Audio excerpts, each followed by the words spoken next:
জলপরি, কেন সে আমাকে ডাকছে? একটা ছোট পাখি নদীর উপর দিয়ে উড়ে যাচ্ছে। তার ডানা মেলে সে এগিয়ে চলেছে নতুন গন্তব্যের দিকে।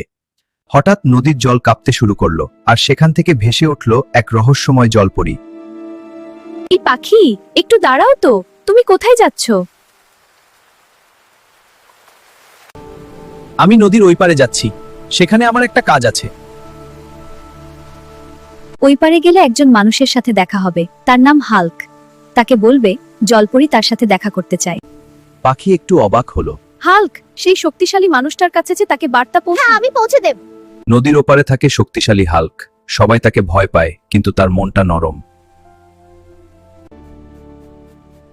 হাল্ক, নদীর জলপরি তোমার সাথে দেখা করতে চায়। জলপরি, কেন সে আমাকে ডাকছে? হাল্ক কি যাবে জলপরির সাথে দেখা করতে? আর কেনই বা জলপরি তাকে ডাকলো? জানতে হলে অপেক্ষা করুন পরের পর্বে।